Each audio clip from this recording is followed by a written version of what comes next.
Setembro de 2024. Milhares de pagers começam a apitar ao mesmo tempo no Líbano. Combatentes do Hezbollah olham para os seus aparelhos nas mãos. E então, explosões. Quase 5.000 dispositivos detonam simultaneamente. Tinham sido comprados normalmente. O que ninguém sabia é que carregavam explosivos desde o primeiro dia. Uma infiltração de quase uma década, executada em menos de um segundo. 10 dias depois, outro golpe.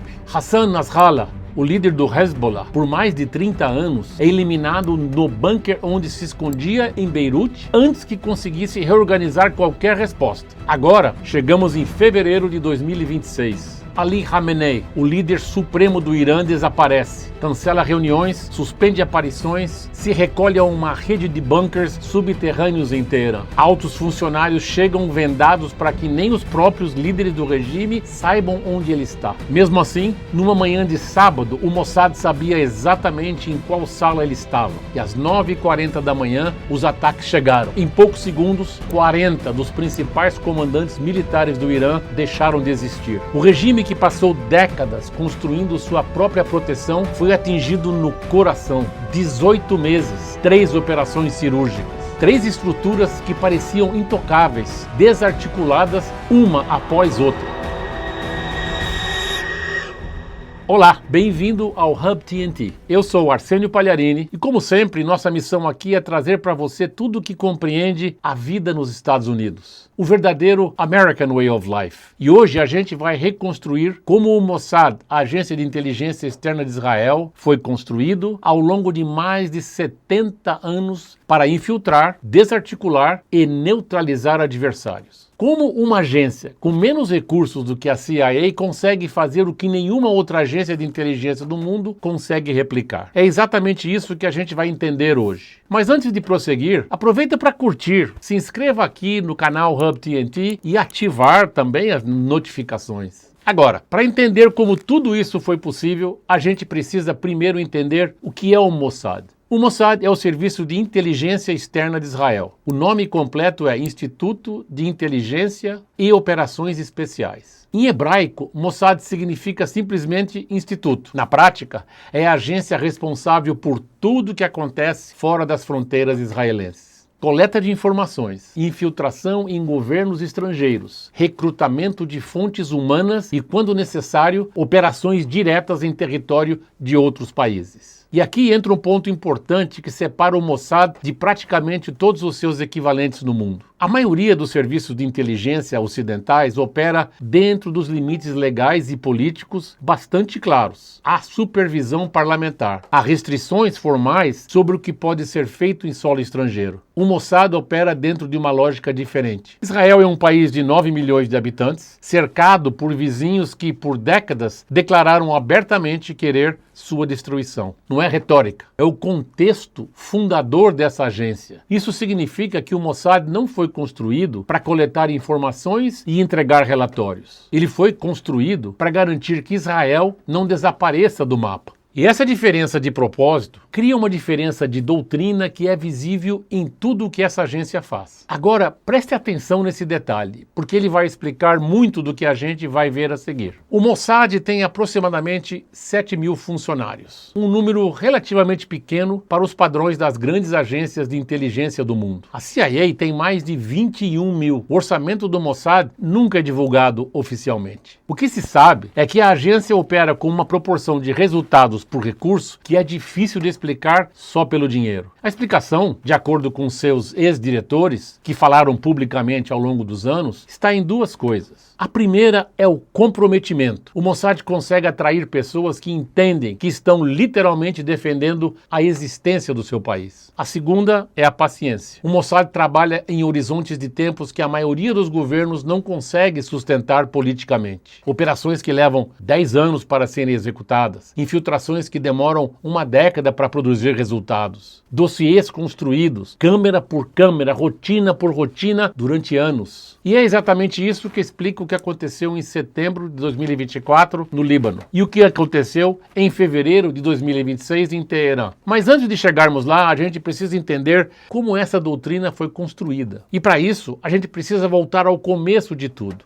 Setembro de 2024. O Hezbollah era, no papel, um dos grupos armados mais bem protegidos do mundo. Comunicações criptografadas, celulares banidos internamente por ordem de Nasrallah, aparelhos pessoais proibidos entre os combatentes. O grupo havia construído, ao longo de décadas, uma disciplina operacional que a maioria dos exércitos convencionais não consegue impor. E foi exatamente essa disciplina que o destruiu. Quando o Hezbollah decidiu adotar pagers, aqueles aparelhos de mensagem sem câmera e sem GPS, estava tomando uma decisão racional de segurança. O problema é que o Mossad sabia que essa decisão seria tomada, havia antecipado e havia se posicionado dentro da cadeia de fornecimento desses aparelhos anos antes. Desde 2015, o Mossad havia criado versões modificadas desses rádios. Aparelhos com explosivos ocultos dentro das baterias. A mesma vendedora em quem o Hezbollah confiava. A mesma rede de fornecimento que o grupo usava há anos ofereceu o primeiro lote de graça. Os dispositivos pareciam normais, funcionavam normalmente e esperavam. No dia 17 de setembro de 2024, às 15h30, horário de Beirute, o Mossad ativou tudo ao mesmo tempo. Cerca de 5.000 dispositivos explodiram simultaneamente em todo o Líbano. Mais de 3.000 pessoas foram feridas. No dia seguinte, os rádios comunicadores do grupo também detonaram, inclusive nos velórios das vítimas do dia anterior. 2 dias depois, Nasrallah deu um discurso. Agentes israelenses que acompanharam disseram que ele parecia derrotado pela primeira vez em 30 anos. Em 27 de setembro, Israel o eliminou no bunker onde ele se escondia em Beirute. O grupo que havia declarado que qualquer resposta israelense no Líbano significaria guerra regional, desarticulou sua cadeia de comando em questão de dias. 10 anos de infiltração, executados em uma tarde. Isso não acontece por acidente. Acontece porque existe uma arquitetura por trás, uma forma de pensar e operar construída ao longo de décadas. E para entender de onde veio essa arquitetura, a gente precisa voltar ao começo de tudo. Junho de 1948. O Estado de Israel existe há menos de um mês e já está em guerra contra uma coalizão de países árabes vizinhos. O primeiro-ministro Davi Ben-Gurion convoca uma reunião secreta em Tel Aviv. A conclusão é direta. Os serviços de inteligência existentes são fragmentados, ineficientes, incapazes de garantir a sobrevivência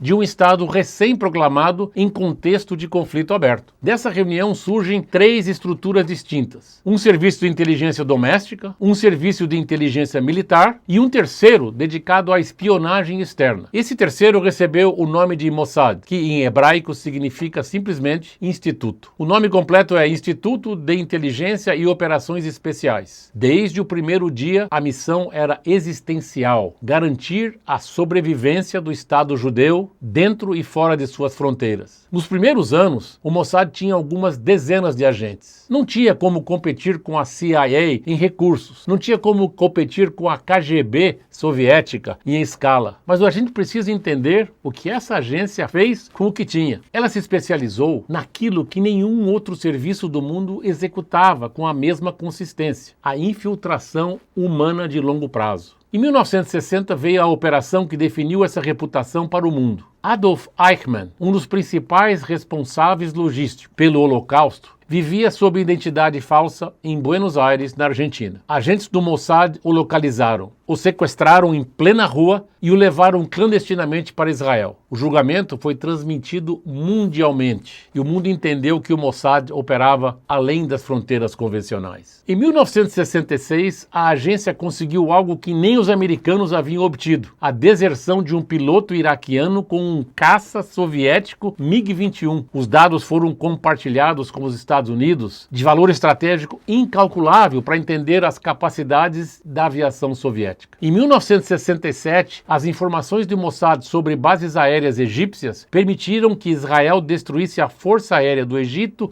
em poucas horas na Guerra dos 6 Dias. E então veio um evento que mudou a doutrina para sempre. Setembro de 1972. Olimpíadas de Munique. Membros da organização Setembro Negro, um grupo armado ligado à OLP, sequestraram e assassinaram 11 atletas israelenses. A resposta de Israel foi o que ficou conhecido como Operação Ira de Deus, uma campanha global de anos para identificar e eliminar os responsáveis. Era a formalização de uma doutrina que o Mossad aplicaria cada vez com mais sofisticação. A ideia de que nenhuma fronteira protege quem Israel considera uma ameaça existencial. Mas nem todas as operações foram bem sucedidas. Em 1973, em Lillehammer, na Noruega, agentes israelenses mataram um garçom marroquino inocente, confundindo-o com um líder palestino. O episódio gerou um debate profundo dentro da agência sobre os limites das operações e as consequências de erros sob alta pressão. O Mossad aprendeu com isso. E aqui entra um ponto importante na trajetória dessa agência. Na mesma época, o Mossad conduziu uma das operações de infiltração mais impressionantes da história moderna. Eli Cohen, agente israelense, foi implantado na Síria nos anos 1960. Em poucos anos, chegou a um nível de relacionamento tão próximo com a cúpula militar síria que visitou pessoalmente as posições defensivas nas colinas de Golã, as mesmas que Israel precisaria conquistar na Guerra dos 6 Dias. Ele transmitiu informações para Israel por rádio, enquanto os sírios o tratavam como amigo. Quando foi descoberto e executado em 1965, a Síria percebeu tarde demais o tamanho do estrago. Nos anos 1980, quando o programa nuclear iraquiano avançou e a diplomacia não foi suficiente, Israel destruiu o reator de Osirak, no Iraque, em 1981. Impediu Saddam Hussein de desenvolver armamento nuclear. Décadas depois, o mesmo raciocínio se aplicou ao Irã. A partir dos anos 2000, o Mossad concentrou esforços no programa nuclear iraniano. Em parceria com os Estados Unidos, desenvolveu o Stuxnet, um vírus de computador capaz de infiltrar as centrífugas de Natanz, a principal instalação de enriquecimento de urânio do Irã, e fazê-las se autodestruir enquanto os monitores mostravam que tudo funcionava normalmente. Em 2018, agentes invadiram um armazém em Teherã numa única noite e retiraram 500 quilos de documentos do programa nuclear iraniano sem que ninguém percebesse até ser tarde demais. Em 2020, o principal cientista nuclear do Irã foi morto por uma metralhadora controlada remotamente, sem nenhum agente presente na cena. E em 2024 vieram os pagers que a gente já descreveu. Cada erro, cada vitória, cada operação ao longo dessas décadas refinou a doutrina. E o que conecta tudo isso é o mesmo princípio. O Mossad não espera a ameaça chegar. Ele entra antes.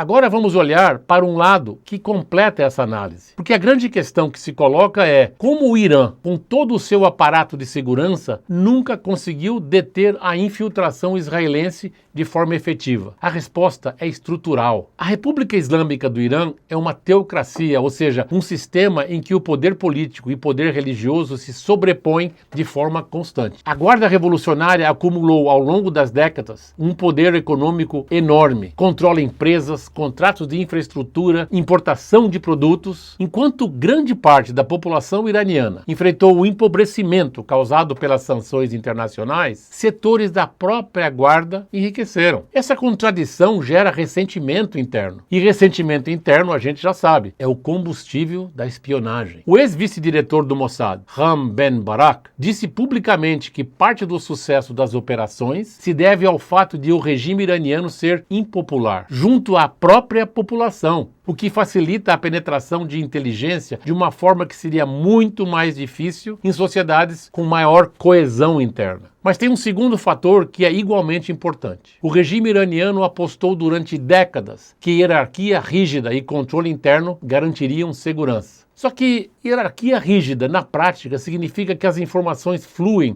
de forma previsível. E informação previsível é informação rastreável. O Mossad monitorou padrões, mapeou rotinas, esperou. E quando agiu, não agiu contra a força do regime, agiu contra o hábito. E é exatamente aqui que aparece uma mudança silenciosa na forma como conflitos são travados no século XXI. O Mossad não funciona como um exército, funciona mais como água. A água não quebra a parede, ela encontra a fresta, entra devagar e só aparece do outro lado quando já é tarde demais para deter. A diferença é que essa água carrega informação, e informação nas mãos certas redefine guerras. O que aconteceu no Oriente Médio entre 2024 e 2026 não foi uma série de eventos isolados, foi a materialização de uma doutrina construída ao longo de 70 anos. E isso não é só uma história sobre Israel e Irã. Pensa comigo, em vez de exércitos cruzando fronteiras, a gente está vendo câmeras de trânsito hackeadas, pagers com explosivo dentro, cientistas eliminados por metralhadora controlada remotamente, arquivos nucleares roubados numa única noite. Essa é a nova linguagem do poder do século XXI. E para o Brasil, que depende de estabilidade global para exportar, garantir energia e manter parcerias estratégicas, entender essa dinâmica não é curiosidade acadêmica, é leitura de mundo. Quando o Estreito de Hormuz fecha, o petróleo sobe. Quando o regime colapsa, contratos mudam e alianças se redesenham. Guerras invisíveis têm consequências muito visíveis. 3 lições ficam dessa história. A inteligência humana continua sendo a variável mais determinante. Foi uma fonte dentro do regime, confirmada pela CIA, que permitiu rastrear Khamenei. Tecnologia amplifica a inteligência humana, não substitui. Quem planeja por décadas tem vantagem estrutural sobre quem reage. Cada operação foi uma fase de uma estratégia maior que nunca foi interrompida. A desarticulação cirúrgica redefine guerras, sem que um único soldado